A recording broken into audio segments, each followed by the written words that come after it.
अस्सलामुअलैकुम वरहमतुल्लाहि वबरकातुहू। आज एक बहुत इंस्पायरिंग और एक बहुत इंटरेस्टिंग स्टोरी मैं आपको बताती हूँ।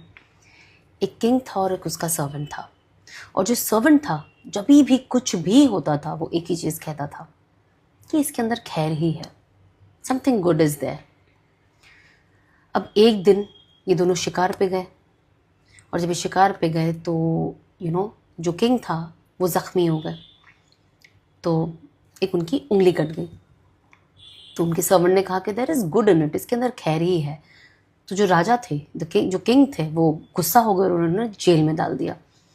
अब जब वो उसके बाद वो वापस शिकार करने गए तो वहाँ पे जो कैनिबल्स थे उन्होंने उनको उठा लिया बलि चढ़ाने के लिए। अब सारी चीज़ें तैयार हो गई, और जैसे वो किंग को वहाँ रखा, देखा तो उन्होंने देखा कि इनकी तो एक उंगली नहीं है, मतलब ये तो डिफेक्टेड पीस है, और डिफेक्टेड पीस की बलि नहीं चढ़ा सकते। तो उन्होंने कहा कि अरे ये तो हमारे कोई काम के नहीं, उन्होंने छोड़ दिया, वो बच गए। जब वो वापस आए तो उन्होंने उस सर्वेंट को वापस बुलाया। उन्होंने कहा कि जब उन्होंने ये बात बताई, कहा कि मुझे तो समझ में आ गया कि मेरे लिए इसके अंदर खैर थी, लेकिन तुम्हारा जेल में जाना तुम्हारे लिए खैर कैसे हुआ?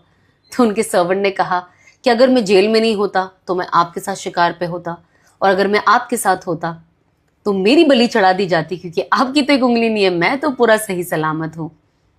And that is when the king realized कि ये सही ही कहता है कि हर चीज़ में खैर है। And that is what we as Muslims need to understand कि अल्लाह सुब्हानहू व तआला जब हमें बताते हैं कि सब्र रखो, क्योंकि वो जो आपके लिए सोचते हैं वो आपकी सोच से ज़्यादा बेहतर है। बहुत बार हमारे साथ ऐसे सर्कमस्टांसेस होंगे जहाँ पे कुछ ऐसी चीज़ें होगी जो हमें लगेगा बहुत डिफ़िकल्ट है, सही नहीं है, मेरे साथ क्यों हुआ, बहुत बार हमारे दिमाग में आता है ना, लेकिन उसके अंदर खैर ही छुपी होती है। तो बस अल्लाह पे तवक्कुल रखें, एंड जब भी कोई प्रॉब्लम आए आप ये सोचें कि इसके अंदर अल्लाह ने मेरे लिए खैर